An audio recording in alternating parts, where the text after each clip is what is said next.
नमस्कार बच्चों, हमारे चैनल इंसाइटफुल हिंदी में आपका स्वागत है। आज के इस वीडियो में कक्षा छठी की पाठ्य पुस्तिका मल्हार का 8वां पाठ पढ़ेंगे, जिसका नाम है सत्रिया और बिहू नृत्य। सत्रिया और बिहू नृत्य निबंध की लेखिका जया मेहता स्वयं एक नृत्यांगना है, लेखिका है और शिक्षिका भी हैं। यह निबंध उनकी भारतीय नृत्य से जुड़ी पुस्तक नृत्य कथा से लिया गया है।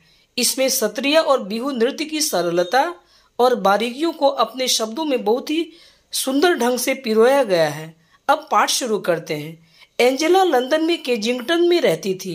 वहां वह अपने दोस्त जेम्स और कीरा के साथ अक्सर काल्पनिक खेल खेला करती थी। उसे ऐसा करने में बहुत मजा आता था जिनमें बहुत दूर की दुनिया का जिक्र हो। उसे वैसी कहानी बहुत अच्छी लगती थी जिसमें ताजमहल, एफिल टावर या कोलोजियम की बातें हों। उसकी कल्पना के खेल वास्तविक जीवन में भी सच में तब बदल गए जब एंजेला की मां एलेसेंड्रा को ब्रिटिश अकादमी की तरफ से असम के नृत्य पर डॉक्यूमेंट्री फिल्म बनाने की वित्तीय सहायता मिली, यानी पैसों से मदद किया गया और उन्हें निर्देश दिया गया कि 1 महीने के अंदर ही यह काम पूरा कर दें। अतः एंजेला, उनकी मां एलेसेंड्रा और पिता ब्रायन लंदन से नई दिल्ली होते हुए गुवाहाटी पहुंच गए।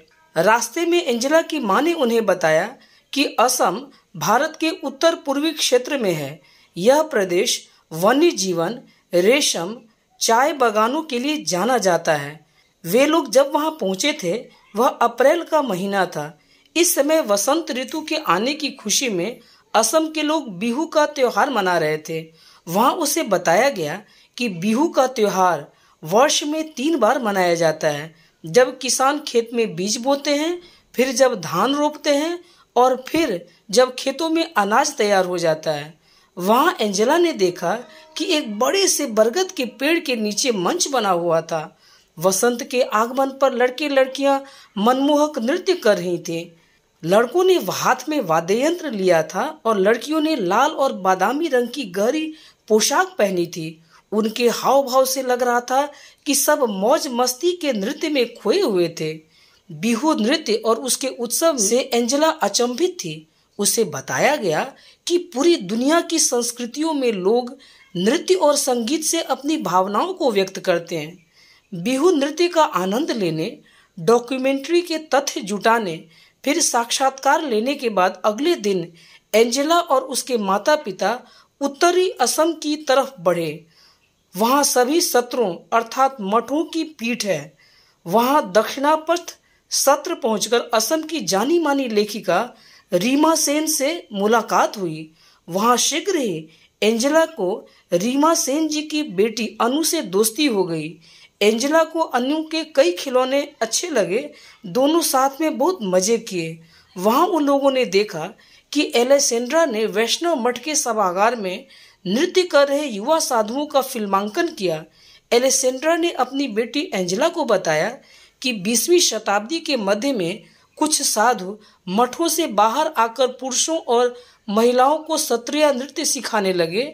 शुरू में ऐसे साधुओं को मठों से निकाल दिया गया, लेकिन आधुनिक काल में महिला सत्रिया कलाकार भी मंच पर नृत्य करती हैं। फिर रात में अनु और एंजेला सत्रिया नृत्य देखने गए। वहां भगवान विष्णु के 2 द्वारपाल जय और विजय की कहानी दिखाई गई। वहां 2 महिलाएं भी सफेद पगड़ी नुमा टोपी में नृत्य और नाटक की शैली में कमाल का अभिनय कर रही थी। उन्होंने देखा कि जय और विजय ने कई बड़े ऋषियों को भगवान विष्णु से मिलने नहीं दिया, जिसके कारण सभी ऋषि नाराज हो गए और उन्होंने जय विजय को असुर बनने का श्राप दे दिया। भगवान विष्णु की जब नींद खुली तो उन्होंने जय विजय को वचन दिया कि वह उन्हें मारकर वापस इस श्राप से मुक्त करेंगे। श्राप से मुक्त होने के बाद जय विजय दोबारा द्वारपाल बन गए। एंजेला को यह कहानी नाटकीय और दिलचस्प लगी। उन्होंने देखा कि महिला सत्रिया पुरुष कलाकारों से भी बेहतर नृत्य करती हैं। अनु और एंजेला के ख्यालों में सिर्फ नृत्य ही घूम रहा था। उनकी जिज्ञासा को समझकर एलेसेंड्रा ने अनु और एंजेला को कलाकारों से साक्षात्कार के समय भी साथ लेकर गईं। लंदन वापस आकर एंजेला इतनी खुश थी कि वह हर समय चलने, खाना खाने, खेलने के दौरान भी नृत्य ही करती रही। वह सारा रिकॉर्डिंग्स देखी और उसने समझा कि असम की नृत्य परंपरा कितनी समृद्ध है। उसे रंग बिरंगा, सत्रिय और आनंदित कर देने वाला बिहू नृत्य की बार बार याद आती रही। एंजेला वापस स्कूल आकर स्वयं किए गए नृत्य की वीडियो रिकॉर्डिंग के साथ उसका प्रदर्शन किया। उसके सहपाठियों और शिक्षकों को यह बहुत पसंद आया। धन्यवाद बच्चों। अब हम अगले वीडियो में इस पाठ के प्रश्न उत्तर की चर्चा करेंगे। धन्यवाद।